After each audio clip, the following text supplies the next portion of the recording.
All right, we are live. Jim survived COVID. He is here to prove it. The gun grabbers are really ramping up their rhetoric. And don't worry, folks, when it comes to inflation and rising gas prices, Biden has some solutions. We're going to be talking about that and more on episode 348 of the In the Tank podcast.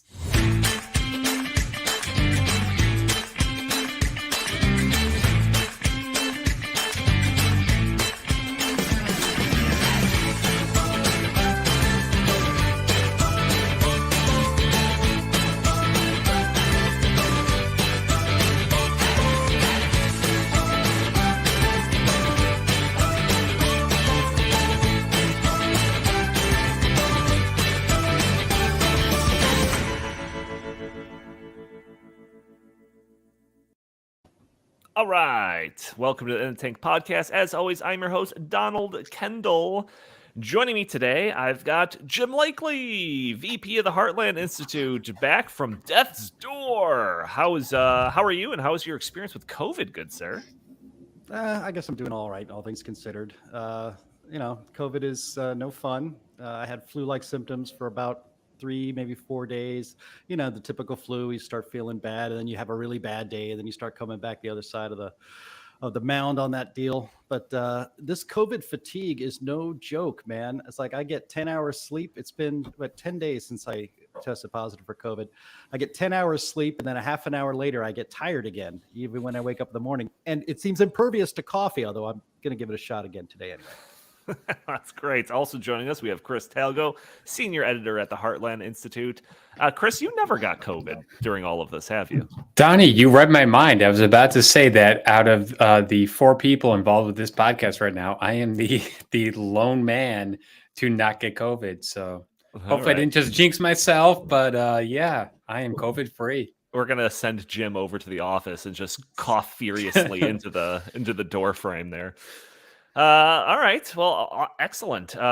Before we get going, I do have to put out that message that I have been doing to every beginning of every episode to all those people that are listening to the audio only version. You're probably catching this on a Friday. You could join us a day earlier on Thursdays at noon Central Time. We'll be live streaming on Facebook and Rumble and YouTube and Twitter and all the like. And, you can join the conversation. Put in your comments, put in your questions. Maybe we'll show your comments on the screen. Maybe we'll address your questions on the fly during the episode. And also, just an FYI, in the off chance that we're going to be talking about something that might be a little too controversial for YouTube, we probably won't have it hosted on the Heartland Institute YouTube channel. We made a separate YouTube channel for the In the Tank podcast specifically because there's been things that have been too controversial and we've gotten strikes and whatnot. So in an effort to not self-censor ourselves, we created a separate channel just for the In the Tank podcast where we can talk a little bit more freely and not worry about our channel being nuked from space. So make sure to subscribe there, support our free speech, and ensure that you don't miss an episode. So Jim, you were on a vacation. That's probably where you caught the COVID. Tell us about it, man. Yeah, I caught COVID. I went to Boston to catch a couple baseball games. Some old college friends of mine. We try to go on a trip every year or every other year to a different city, catch some Major League Baseball, hang out. It's more about the visiting and being together than it is about the baseball. But we were up in Boston, and I ended up getting it from pretty much my ex-roommate and best friend from college. His family had COVID, so he ended up giving it to me. Which is fine. I don't blame him. Got to happen to somewhere. And Boston was a hotbed of COVID anyway, right before we went up there. So I kind of expected it to happen.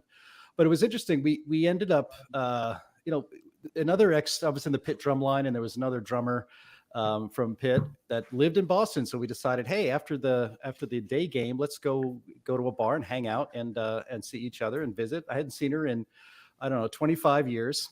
And so it's a lot of catching up to do, right?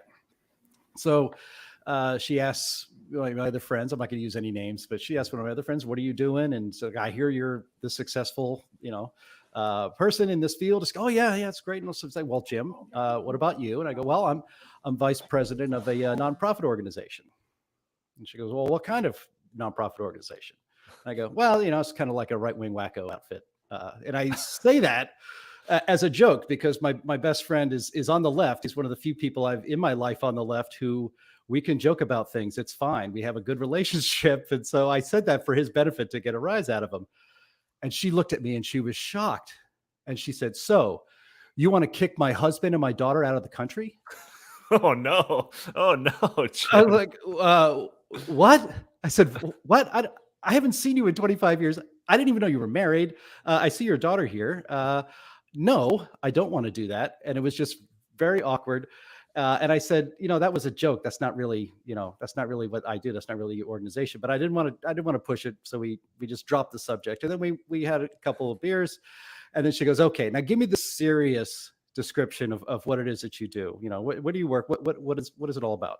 I said, "Well," I said, "I'm vice president of a think tank, conservative libertarian think tank called the Heartland Institute. We are, conservative libertarian. We believe in free markets. I work every day to advance more individual liberty and smaller government." And then she says, "Oh, so you want everyone to have guns?" And I went, "Well, yes, actually, that would be good." But it's just this assumption that this is a person, and there are people in your lives probably too. If you listen to this podcast, you're pretty well-rounded in where you get your information. But this is a person that really only gets their information from MSNBC and probably CNN, and cannot think of anybody on the right who, one, doesn't want to kick everybody Right. out of the country who is an immigrant, and it doesn't want everyone to have guns and shooting everybody. So it is Boston after all. And Justin, who is on this podcast a lot, but not lately, for good reason, not bad reasons, good reasons. He'll be back soon. But he's from New England and he can attest that it's a leftist enclave, but like, my God, the first thing out of your mouth when you don't see somebody for over 20 years is to accuse them of being like the worst person in their life. I like that.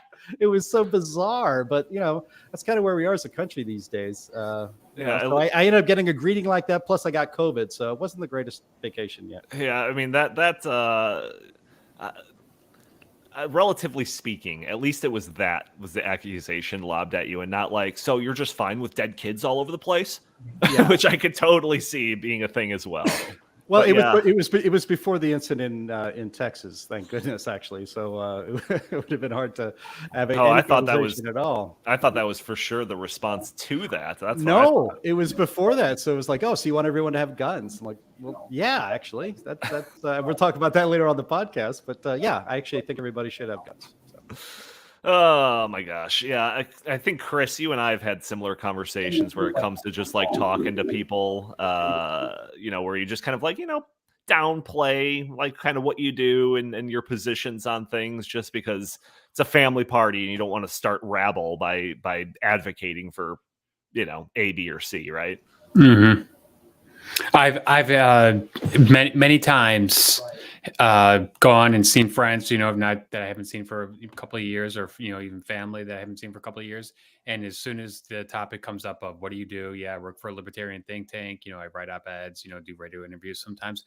Immediately they just assume, "Oh, so you're some sort of like crazy white right wing, ideologue who wants no government, anarchy, blah, blah, blah." And it's like, well, where did you come to that assumption? So, Jim, I have been in that situation many times. And I guess my general response is to try to, at least defend my positions without coming across as just and causing issues. So right, yeah. I mean, I run into that all the time too. I usually am not. I'm usually the minority when it comes to the ideological landscape of the room, especially when family parties and stuff like that. And I am not one to just like throw a hand grenade in the middle of the thing and be like, "Hey, what do you think about Joe Biden's stupid statement on energy," or something like that, and then have everyone attack me.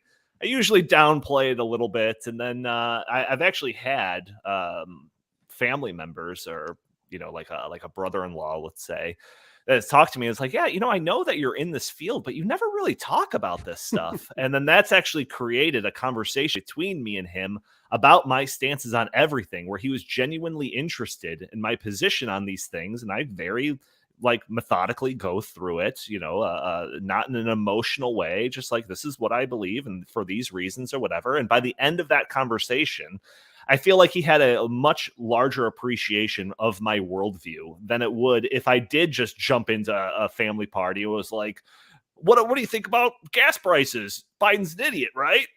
So I think that there is value in kind of underplaying that a little bit, but yeah, it's definitely a case by case thing. So just one last comment on this. I've also noticed, throughout my life that leftists seem to be much more willing to be vocal about their positions. They have no problem walking into a room and, demeaning if it was President Trump or, celebrating President Biden. I've just never had that viewpoint where I would just walk into a room full of strangers or even people I kind of know and just start talking politics. right. So, Yeah, I think a lot of that has to do with just the element of like virtue signaling that I think goes hand in hand with a lot of leftist positions. It's just like, we talk about this all the time where, and we'll get into it in a little bit in a second here, where it's like, it's not necessarily about doing the right thing. It's about doing something, So if you're just virtue signal on the behalf of, we got to do something because there's an issue here, like I think that just kind of goes hand in hand with leftism a little bit, but yeah. That's a whole other thing. And there's also an element of just like it's just kind of gross to me. And this again ties into the subject that we're going to get into, where it's like some terrible tragedy happens and then we immediately knee jerk into politics around it. Like while the issue is still happening, we're immediately jumping into the politics of it. And it just kind of grosses me out. That's why last week, like, I didn't want to do the show on just like the knee jerk discussion that happens after one of these tragedies, where it's just like, this person's proposing, this type of gun control legislation, and we're going to talk about why it's ineffective and all of that. It's just kind of, it seems a little gross to me. So that's why last week our conversation revolved a little bit more of just like kind of the macro things that are at play. And now that we're a little bit more than a week removed from like the tragedy, I do want to dip our toes into some of the policy prescriptions that are being proposed out there. But Jim, sorry, I cut you off. No, I think we can move on. It's just the idea. I was just shocked that here's a person we had just hugged. I hadn't seen her in decades. It was so great to see her. This is so great to catch up. Oh my gosh, look at your beautiful daughter. That's so wonderful.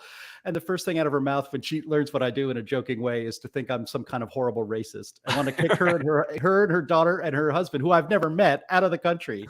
I don't know. Well, now that you say it, yes, I do. And you know what? You could go too. Yeah, that'd be fine.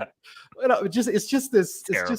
Yeah, but it's the idea of politicizing everything. And I wouldn't dream. I mean, obviously, anybody listening to this podcast knows that all of us have very strong positions, and I think we advocate for them very well.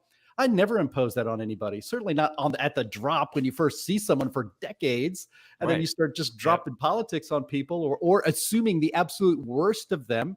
And the reason somebody on the left would immediately assume the absolute worst of a friend, a longtime friend, is not a stranger. Not a stranger, because they've been, and she knows me. It's because, I think the left and the media condition these reactions from people, that it's, there's some kind of virtue that attaches itself to you if you can be the first one to denounce a so-called racist just because they have different political opinions than yours. It's just, and I've said it before. I said it before on the podcast, and I'll say it again. I think that a lot of people on our side think that a lot of people on the other side are just ignorant, not dumb, just ignorant of the issue at hand. Whereas the people on the other side think of the people on our side as evil. So, like you, Jim, surely think that like if you were to just have a nice conversation with this lady, you can have her understand from your worldview a lot of these important topics and all of that.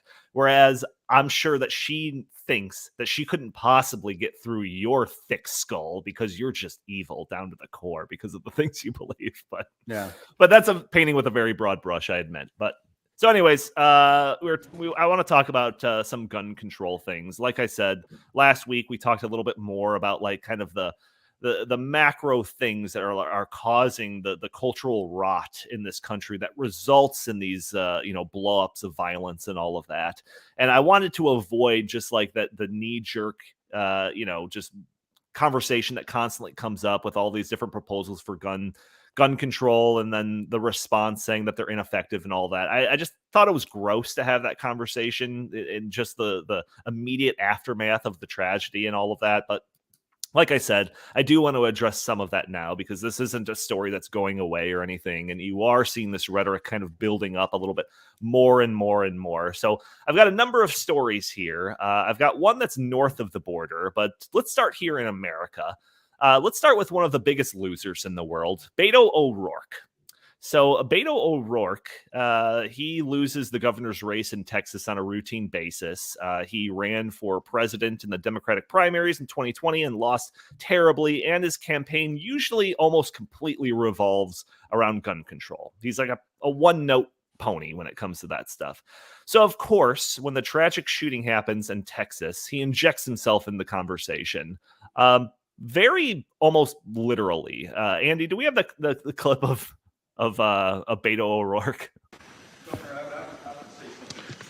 Excuse me. This is a press conference in the aftermath of the tragedy. Excuse me. Sit down. You're out of line and an embarrassment. This is Beto O'Rourke confronting. Shooting is right now, and you're doing nothing. No, you need to get his out of here. This isn't the place to talk this over. Oh, good thing it's the bleeped version. Sir, you're out of line. Sir, you are out of line. Sir, you are out of line. Please leave this auditorium. I can't believe you're a sick would come to a deal like this to make a political issue.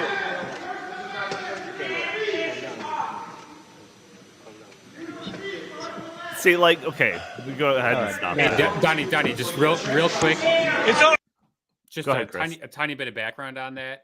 So that was, I think, the day after the shooting. And what happened was, they had a press conference and they had, dozens of people sitting, waiting for the press conference to start.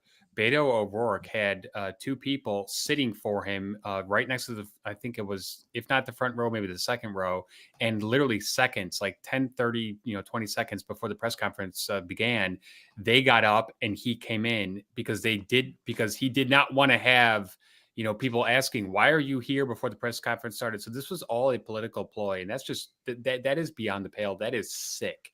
Yeah, right. And again, like I just find it kind of gross to descend immediately into politics when it comes to this stuff. I mean, like, the things at hand are bigger than just politics and policy. And that's what the conversation last week. And I encourage anyone that missed last episode to go back and listen to it. I thought it was a really good episode. Mostly because Jim wasn't there, but because of those bigger issues that we were talking about. So that's like right there is an image of why I didn't want to like immediately jump into the conversation of why, red flag laws are actually ineffective or could be abused and all of that stuff, because I think it's almost just as gross as that. So, Jim, any comments on that before I elaborate any further? Well, I'm not going to have COVID forever, so you're going to have to put up with me on the podcast going forward for sure. No, I thought you guys handled it. I did listen to it. I thought you guys handled the issue, very well last week with Sam Karnick filling in. He's always very smart on these on constitutional issues and issues that are maybe you could call them a sensitive nature. But yeah, the politicalization of every shooting. I mean, I think you could really trace it back to Obama. Obama never.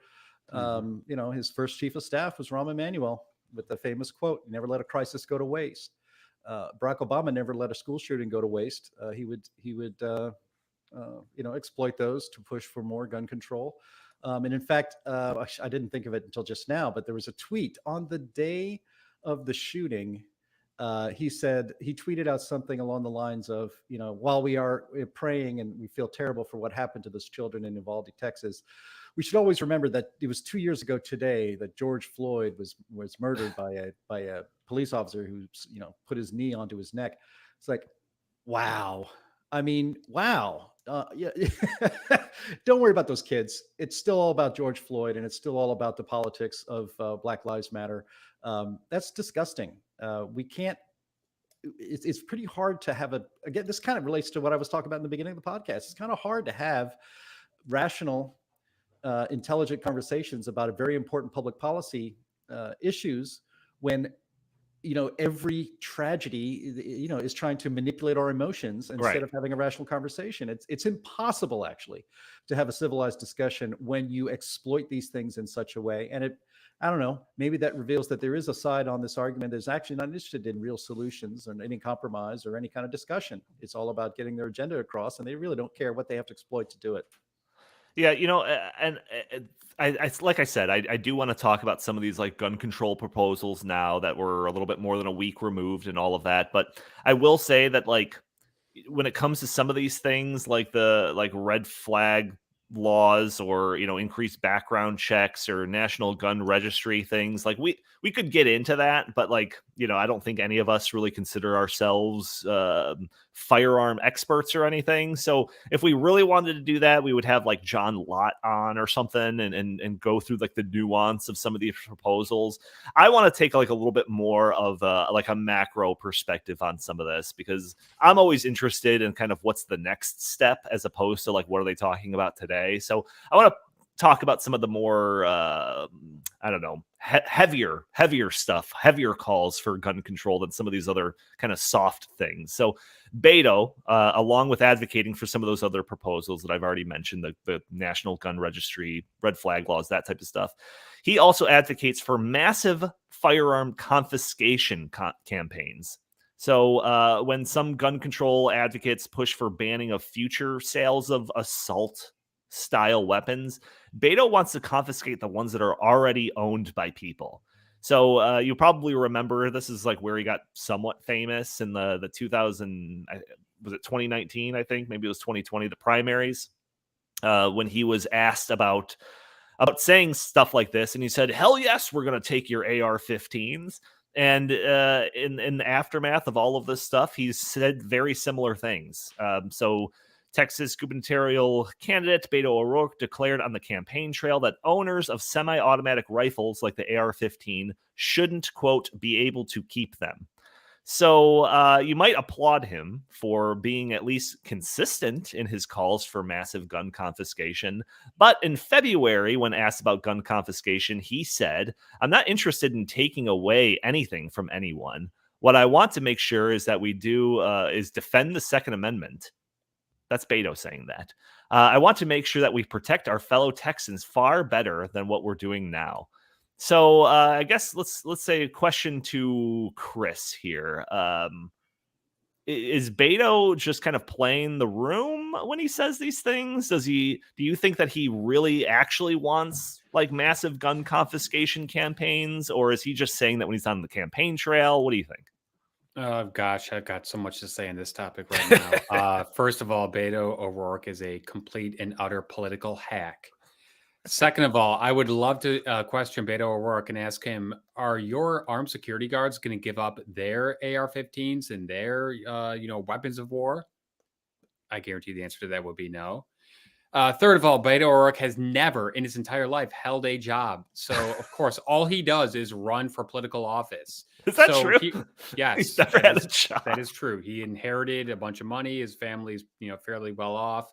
He has never held a job. Wow. Okay. He is the consummate, politician.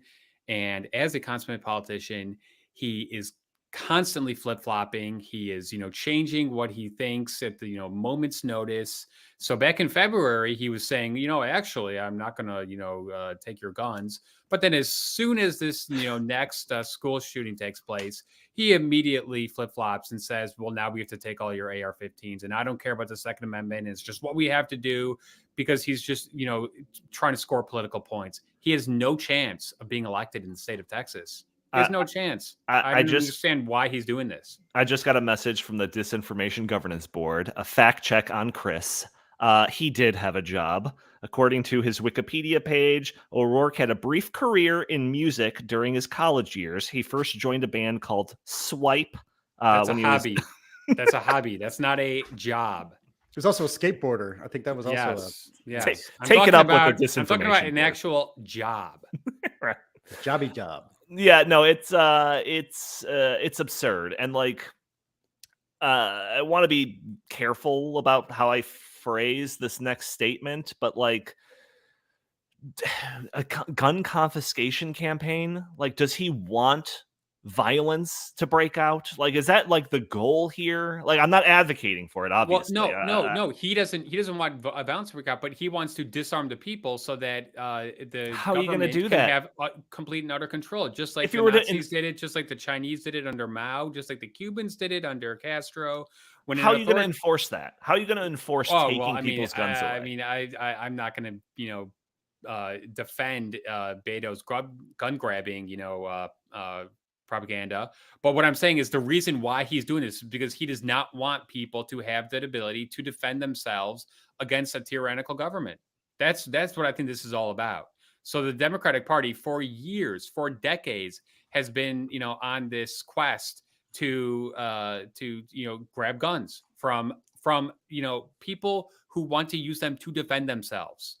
They aren't nearly as concerned about grabbing guns from criminals, because in Chicago all the time people are being arrested with guns who should not have them, and they are being let out back on the street the next day, whatever. So why is the Democratic Party, the modern Democratic Party, so obsessed with taking guns away from lawful citizens who just want to protect themselves? And here's a great example of why we need to have a Second Amendment and why people need to arm themselves. Because in Charleston, South Carolina, I believe it was a day or so ago, a man came in with an AR-15 and started shooting in a public place. Guess what happened? A woman killed him on sight because she was carrying a gun. That is why guns are necessary. All right. So the good guy with a gun is a myth, because in that case, it was a good woman with a gun. Well, you're just being a sexist. So drop the mic. I'm done. Episode's over, everyone. Thank you for tuning in. That was the high point of the show. I see Andy over there celebrating. Let's do it. Jim, Beto O'Rourke saying this stuff, is he just saying it because he knows he has no actual power and that like his plans wouldn't ever be put to the test because he's never going to be in a position to actually enforce them? Or do you think that this is actual true beliefs of him and other people like him? I was trying to think of an analogy that would be worse than saying that we're going to come take your guns to the voters of Texas. And it is impossible to come up with an analogy of something stupider to say than that.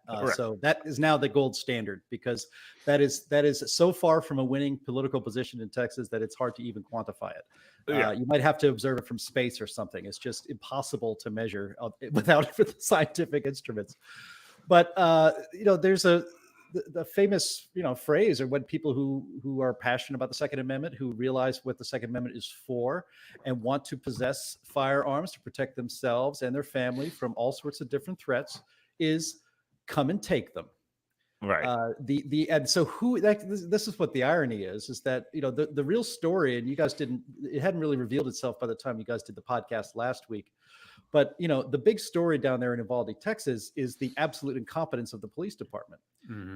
That they stood around for at least 40 minutes, letting children get slaughtered while they waited for the TAC team to come, or to wait for other orders, or to see, whatever. And their stories keep changing. It's a complete Keystone Cops operation down there in Uvalde.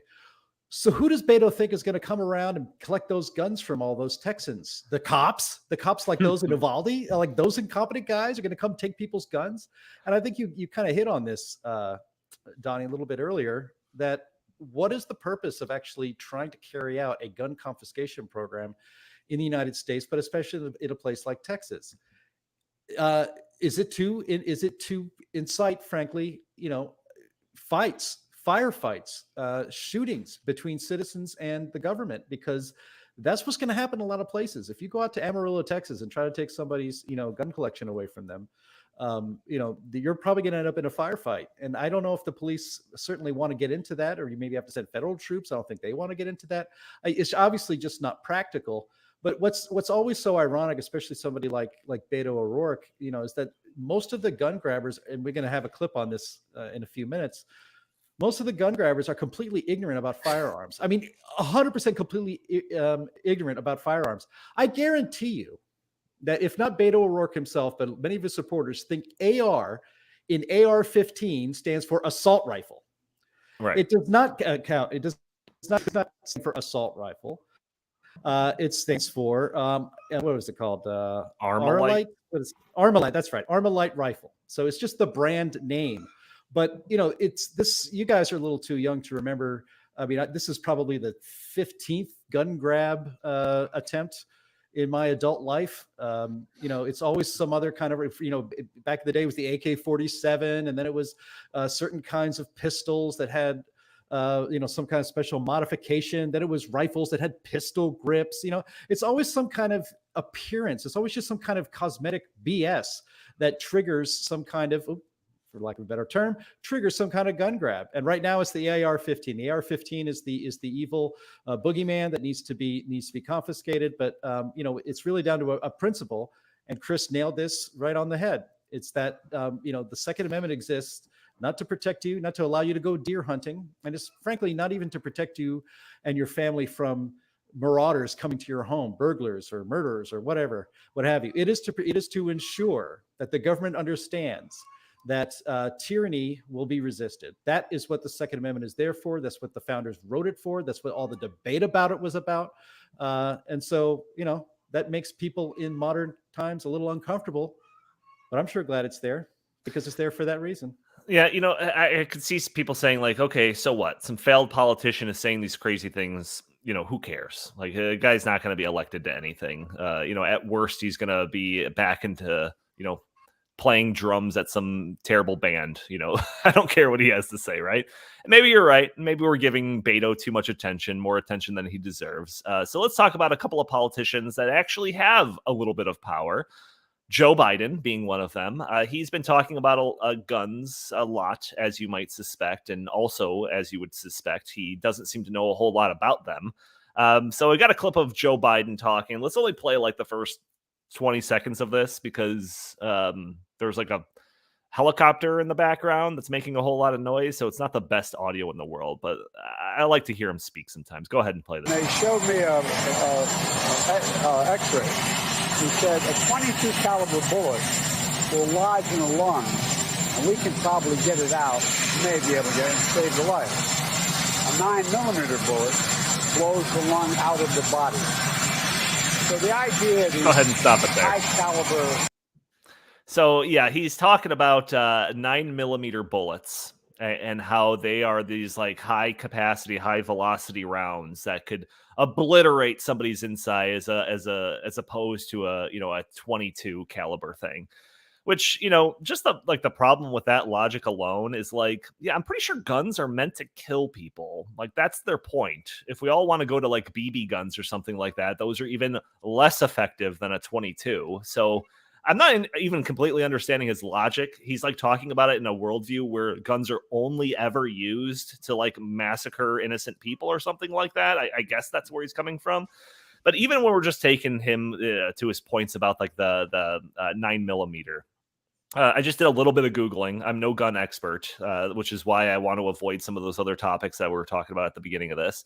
But just a little bit of Googling, I found out that 9mm is the most common caliber for handguns in the United States. Handguns. More than half of the handguns sold in the U.S. In the last handful of years have been 9mm guns. So is Biden advocating for a ban on handguns when he's saying this stuff? No, apparently he's not, because as often happens, Biden's press secretary has to come in and explain what Biden really means when he says something that doesn't make a whole lot of sense. So I've got this Newsweek article where it says President Joe Biden does not support a ban on sales of handguns and would support one on assault-style weapons. White House press secretary, her name, told reporters during a Tuesday afternoon press briefing. Jean-Pierre said Biden would support a ban on assault-style weapons and on high-capacity magazines, but added he does not support a ban on sales of all handguns.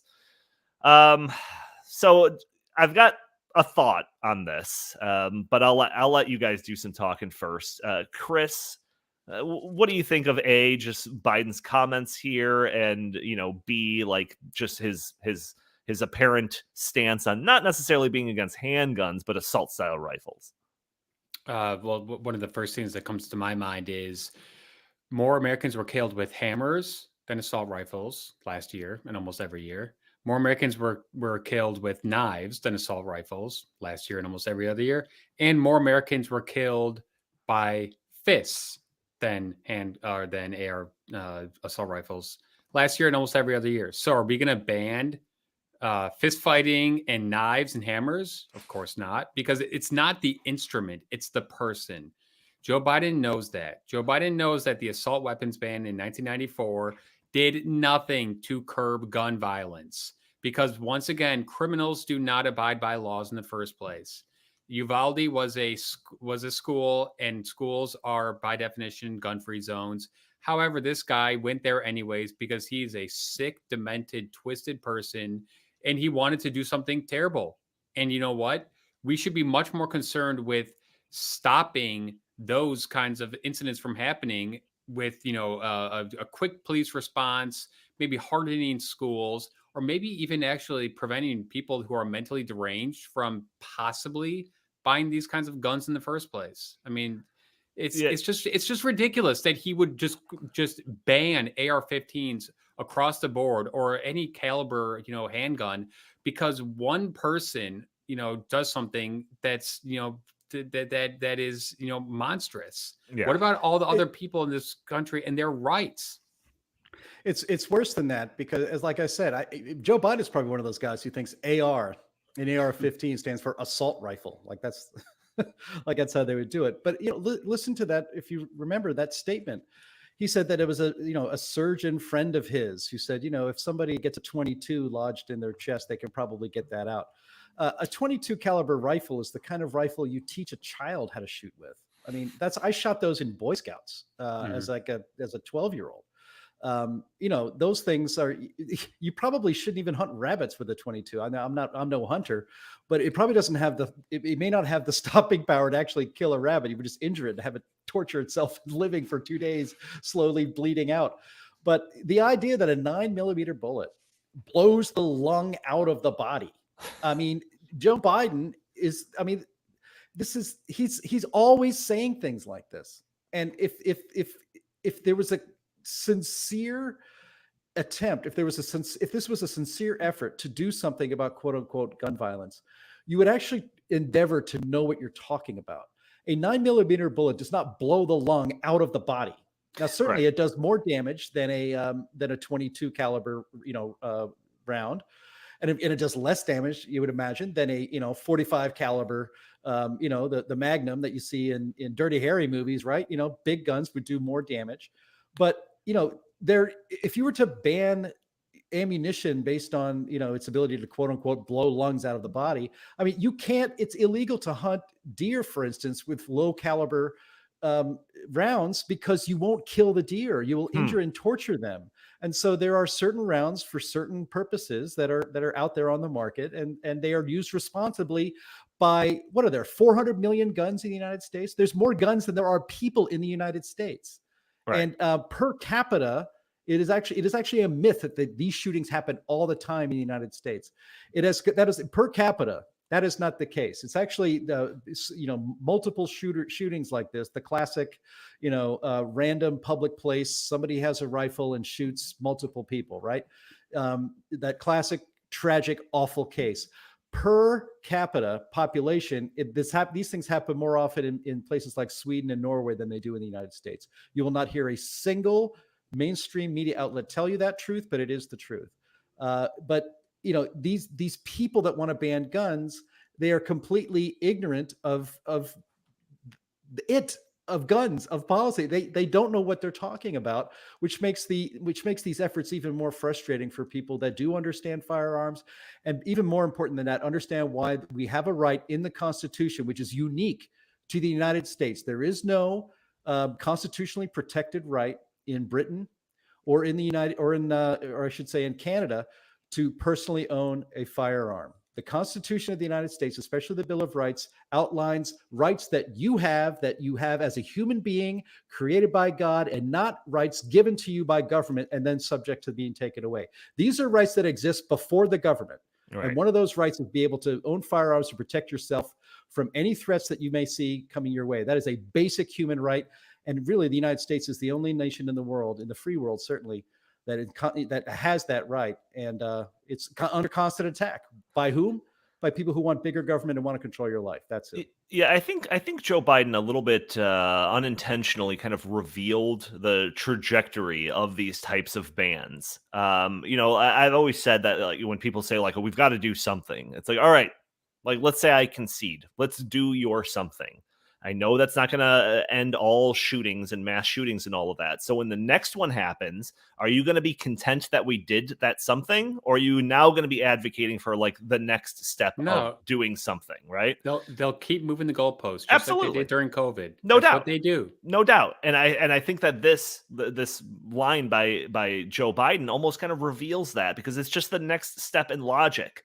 If we did get rid of all assault weapons or any of these, whatever, AR-15s and all of that, are they going to stop then? Because any shootings that happen with a handgun or something, that's also going to be something that we have to deal with. So is the next step after dealing with assault rifles, dealing with anything that has a caliber of 9mm or higher? I think, and then Chris, you even mentioned like, the amount of people that are killed with stabbings, which is an issue in the UK where they have a lot of gun control.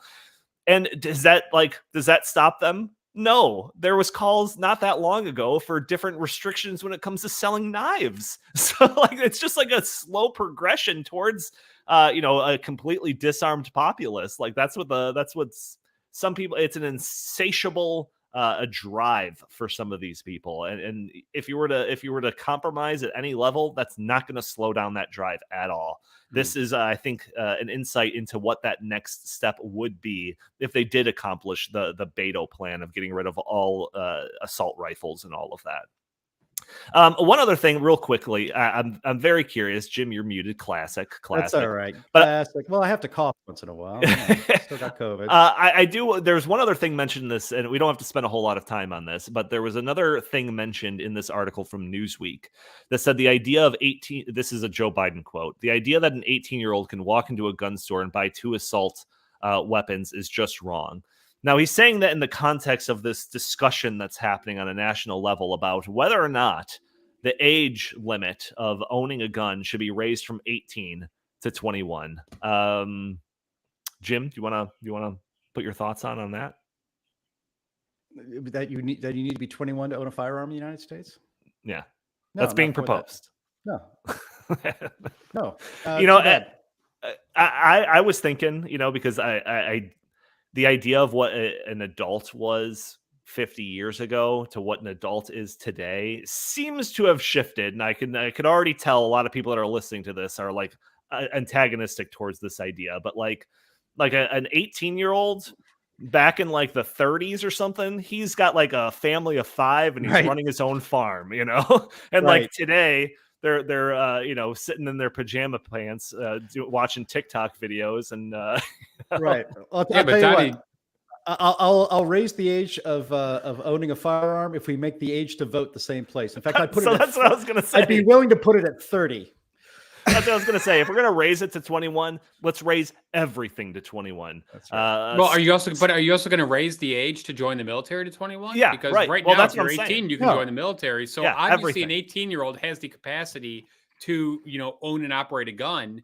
Once again, why are we going to do these across the board bans and like age minimums before I get because a couple people are off their rocker? Oh yeah, no, I hear you, and I'm not advocating this. People, stop sending your comments. I could already tell that you're sending them.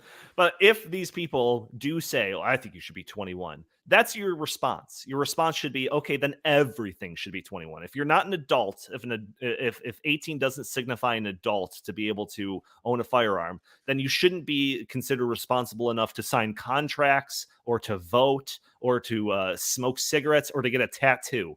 Everything should be raised at 21. That's what your response should be. I'm not advocating for that. Or get a student loan that you can't pay back. Exactly. All of these things. All right. Let's quickly move north because I do have a whole other topic I want to get to here. Let's move north of the border and visit our friend Justin Trudeau. Justin Trudeau, as you know, Prime Minister of Canada and a former member of the World Economic Forum's Young Global Leaders Project, is taking gun control prohibition a step further than anyone in the United States seems to want to go. Let's play Justin Trudeau.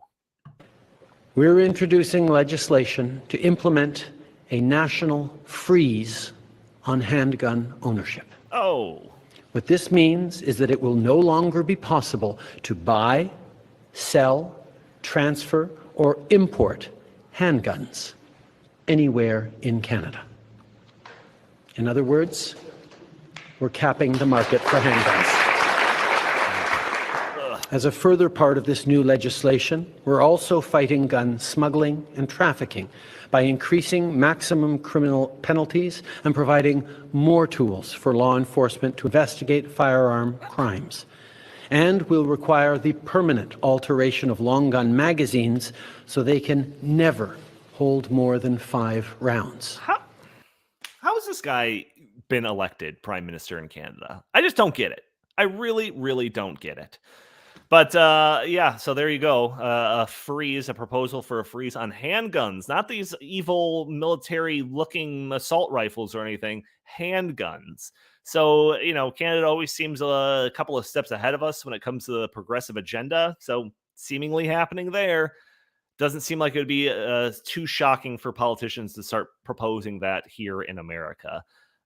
Gentlemen, I'll give you your kind of last words on this, but I do want to save the last 15 minutes or so for our kind of final topic. So, Chris, anything to say on this? Jim, open to you. Yeah, I mean, just real quick. So, as Justin Trudeau is banning, guns across the board in Canada, he also just legalized cocaine, meth, and fentanyl in British Columbia. So, really, fentanyl? I heard cocaine.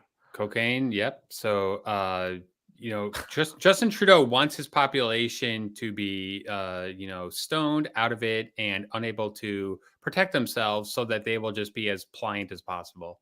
Yeah, the cocaine thing, I've heard conservatives being he's trying to ban guns, but legalize cocaine. I'm like, yeah, okay, whatever. The cocaine thing, I don't care. But fentanyl? That's insane. That's absolutely insane. Jim, last words? Should we get to our last topic? What do you think? Get to the last topic. Let's get to the last topic. All right. So, inflation, oil prices going up. This seems to just be the story. If we didn't have guns and abortion to talk about, Americans would only be talking about this stuff. And I think that there is an element of the media and the Democratic establishment that wants us talking about guns and abortion because, they have a fan base for their point of view on some of those things. But when it comes to inflation and rising gas and energy prices, that's going to be bad for us for the upcoming upcoming midterm elections. So let's talk about anything other than those things. So, we've heard, well, when I went to work yesterday, gas prices were $5.50 for the Chicago suburbs. I'm afraid to even look at them today. I think that I've heard that they're actually even higher than yesterday, but again, I'm afraid to even look. It's getting unbelievably ridiculous. So there was an article from Axios. The U.S. gasoline prices hit a record high on Memorial Day weekend. Nationwide, $4.62 per gallon. Record high, according to the American Automobile Association. So we've heard the Biden administration suggest, a couple of different proposals to help people out. Buttigieg talked about buying electric cars. We know about Biden's plan to release oil from the Strategic Petroleum Reserve. And we've heard them talk about this as justification for the need to transition to renewable energy. All things that barely move the needle or are just downright stupid suggestions.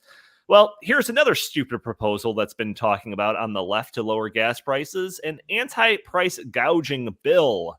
So this stems from the logic that evil, greedy oil companies are just rising prices to just screw over the consumer.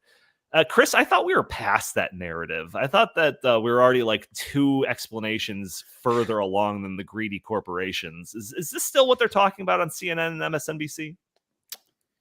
Yeah, I'd say pretty much they are trying to blame oil companies for, the gas situation. They're still also in the Putin price hike, hashtag. Yeah, right. They're still going on that. Don, even this is just so obvious. Joe Biden, as soon as he came into office, he has taken steps to reduce American energy production through Keystone XL pipeline and through not allowing new federal leases. We all know this is, a attempt to get the American people to transition or as they say, to radically transition Right. to green energy and EVs. But you know what? The American people don't want it.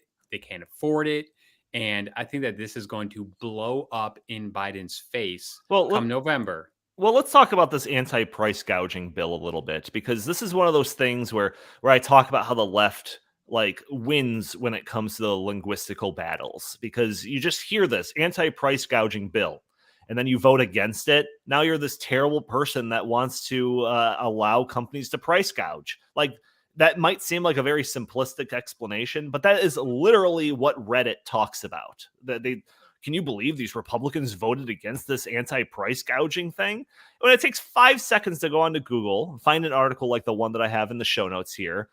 This is a Forbes article, Democrat big oil price gouging bills advance in Congress. And you read through it and it explains how even Democrats will talk about how this probably won't alleviate the pain at the pump very much at all. And it talks about how like to even enforce this idea of price gouging requires like this level of investigation that will probably never actually result in any companies being held for price gouging ever. Like, you've got Democrats admitting to this stuff when you read this article. So, and then that brought up a thought in my mind. This is something that I've seen numerous times. And Andy, I don't know if you want to try to find this, like a graphic for this, but oil companies yield like 5 to 10 cents on a gallon of gasoline when you purchase it, profit-wise, 5 to 10 cents, whereas governments levy taxes on gas that are between like 20 and 50 cents, depending on what state you're in. So even if you were to ban oil companies from taking any profit on gasoline, period, we're talking about a 5 to 10 cents like reduction in prices. Now, of course, I wouldn't complain about a 10-cent decrease in price. But in that world, why would an oil company produce any oil if they're not going to make a cent off of it? So the idea that this like price gouging thing that's being held back by these evil Republicans is the reason why like the pain at the pump is so high is unbelievably stupid. Yet that's the narrative that goes around on social media and the like. Chris, was that you jumping in? Oh, that's because Democrats think the American people are stupid, but the American people aren't. They're actually really smart, and they understand that oil companies and gas stations are not all getting together to collude to raise prices, for gasoline and diesel. That just makes no sense, because all it would take is one gasoline station to say, hey, we're going to lower the price, and then everyone would go to that gasoline station. That gasoline station would make tons of money. Right. Okay. It is just ridiculous for the Democratic Party to think that the American people are so stupid that we're just going to take what they say at face value. We know that this is a supply problem and a demand problem. We know that the Biden administration is throttling the supply, and we are going through an increasing demand with summer, around the corner here, and with COVID, in our rearview mirror, or at least temporarily. So this is far beyond oil companies and gas stations, colluding to raise the price. Because why wouldn't they just raise it to $10, $15, $20 a gallon? Like, right. Why not? I mean, it just makes no sense. The American people know it, and the American people are going to make their voices heard in a couple of months. Mark my words. Yeah, I mean, I hope that there's some like pushback from the more conservative side of the aisle when it comes to this, because you say that like Americans are smart enough to know this and see through this and all of this, and I hope you're right. And I know that social media isn't a good representation of like America in general in the world, but I tell you, you go on to like Reddit and stuff, and that's the narrative. The evil Republicans are allowing oil companies to price gouge because they voted against a bill like this. That's the narrative. Jim, you were going to jump in? Well, I don't think it's going to stick. I mean, the polls show it's not going to stick. If that narrative was going to work, but Biden would not be at 38% approval in the United States. Mm-hmm. He'd probably be somewhere in the mid 40s. Wow, but he wouldn't be as in the crapper where he is right now, because the American people are not stupid for the most part, and they do blame the president because these are choices. This is not an accident. I mean, the people of the United States are smart enough to remember when we were energy independent, when we had gasoline at $2 and something a gallon, where you could decide, I think I'll drive 10 hours on a summer week to go see some family. Now that I'm driving to Pittsburgh in a couple of weeks, it's going to probably cost me about $250 round trip just for gasoline. Right. Used to be able to get a plane ticket actually only 2 years ago from Chicago to Pittsburgh and back for like $250. Now just driving is $250. Flying is probably $600. Everything is more expensive, and they know why, because this administration did everything it could. It did not take a single step to alleviate any of these the gasoline crisis in this country. And in fact, every step it has taken is to make it worse. They took all of this, they're canceling leases left and right. I don't care how many times Jen Psaki got up and said, there's 9,000 leases out there and they're not drilling on them. It's like, people are not dumb. They understand that if the gas was, if they could get the oil out, they would. The leases they have are garbage. It's like the movie Glengarry Glen Ross. It's like, these are the Glengarry leads, and you don't get them because these are for closers. And our oil companies don't get the good leases because that's where the oil is. And our government under this president doesn't want that to happen. We were energy independent for the first time in 40 years, or maybe even more than 40 years, just 3 years ago. Right. And this administration threw it all away. And we are going to get $8 a gallon of gasoline because that is what they want. Let's stop pretending that this is an accident. Like, oh my gosh, it just sucks that gasoline prices are so high. I really wish Biden could do something about it. He is doing something about it. He's causing it to go up. This is what they want. This is the radical left and what their agenda, what they want it to be. They said this almost 20 years ago, that their goal was to get $6 a gallon gasoline. And then we'll be able to start transforming society. Then people won't want to drive so far anymore. Then people will want to take public transportation and live in denser communities. You can't fundamentally transform a nation when people are free to go wherever the hell they want. When gasoline and energy is cheap and all the other products that are moved by gasoline and diesel, which is everything, also remain low. You can't fundamentally transform a content, happy, prosperous society. And the fundamental transformation is what Obama always wanted, and it's what this continuation of the Obama administration right now is implementing right now. And they're doing it, and energy prices and making them as high as possible is an absolutely essential aspect of that fundamental transformation. This is not an accident. Right. This is on purpose. I do want to mention one other thing, and that is just the idea of inflation as well. So along with kind of record high gas prices during Memorial Day weekend, we also saw a record high when it came to a whole bunch of Memorial Day staples, whether it's your hamburgers or hot dogs or anything like that. And this, of course, is being driven by inflation. So I had another video clip, but we'll pass that just for sake of time. But I have a couple of quotes here that suggest that Joe Biden is, he's making this dealing with inflation as priority number one. He wants to make sure that we have a strong economy and that we're, alleviating people of the stress of rising prices and all of that.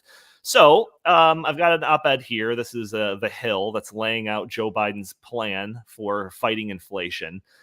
So here's his plan, folks. The first part of the plan was an acknowledgement that the Federal Reserve has a primary responsibility to control inflation. Biden, without naming former President Trump, directly said that his predecessor demeaned the Fed and argued that he won't do that. That's literally step one of Joe Biden's plan, is he's not going to talk bad about the Fed. Like, this is seriously the president's plan of dealing with inflation. The second part involves making goods more affordable for families with a focus on high gas prices. His administration has blamed Russia's invasion into Ukraine for the high gas price of gas. And Biden touts the release of global oil reserves and called on Congress to pass clean energy tax credits. That's part two of his plan, folks. Like, we're in good hands here, everybody. I hope you feel rest assured that top men are on this. Top men. The third part of the president's plan involved reducing the federal deficit through common sense reforms to the tax code. We should level the international taxation playing field so companies no longer have an incentive to shift jobs and profits overseas. And we should end the outrageous unfairness in the tax code that allows a billionaire to pay lower tax rates than a teacher or a firefighter. This is their plan for dealing with inflation. A, don't badmouth Jerome Powell. B, blame Russia for gas prices going up and, release some oil from the strategic oil reserves. And 3, raise taxes on the rich. That's gonna solve inflation. So, Chris, we're running very short of time here, but now that all of your concerns are alleviated, what do you have to say about inflation now? To say it's going to get worse, not better, because Joe Biden is doing the exact opposite of what he should do. He's spending more money, increasing the monetary supply, and he wants to raise taxes and regulations, which will actually worsen our supply chain problems because you are stifling the production of goods and services. This guy is going to do the exact opposite of what he should do. What he should do is cut taxes, cut regulations, get the economy, going full steam ahead. And he's just not going to. He's just not going to. Yeah, no, it's unbelievable. I really thought when I opened that article that there would be something of substance to talk about, and it's just like the most shallow rhetoric stuff possible that you could ever. And this is his priority number one that he's going to be dealing with is inflation, and that's the plan he conjures up. Unbelievable, Donnie, Jim. Last word. We're running long. Go ahead, Donnie. This is administration that a year ago, next month on July 1st, issued a tweet celebrating the fact that all Americans were paying 16 cents less for their July 4th cookout than they did the year before. Oh God, 16 cents less, and we were supposed to be grateful for that. I think we're going to actually see if they haven't nuked that tweet into oblivion. Somebody has screen capped it somewhere. I think we're going to be hearing. I'm going to remember that. I'm going to remember that 16 cent savings and how they bragged about it. As now we're all paying, double on almost all groceries these days. Yeah, it'll be very interesting to see, when the next July 4th comes around, what the rate of increase is for, throwing a July 4th bash. I've also noticed at the grocery store, I just went the other day, that there are a lot more things out of stock. And I heard other people complaining, going up to the people at the grocery store asking, where is it and when is it going to be back? Right. Yep. They don't know. No doubt. All right. Well, this surely will be a topic that we will cover on future episodes of the In the Tank podcast. I want to thank all of you that are tuning in. If you are listening to this audio only on a Friday, probably join us on Thursdays. See the video component of this. Join in the conversation Thursdays at noon Central Time, streaming on YouTube and Rumble and Twitter and Facebook and all of that. Throw your comments and questions on the screen. Maybe we'll show them. Maybe we'll respond to your questions on the fly. If you like our show, please subscribe, write a review for us. That would be greatly appreciated. If you would like, you can follow us on Twitter at InTheTankPod. And if you have any comments, questions, or suggestions for the show, feel free to email us at inthetankpodcast@gmail.com. Jim Lakely, where can the fine people find you? At Jay Lakely on Twitter, at Heartland Inst on Twitter, and always visit heartland.org. Fantastic. Chris Talgo, what do you have to pitch today? Heartland.org and stoppingsocialism.com. Fantastic. All right. Thank you all for tuning in. We will talk to you next week.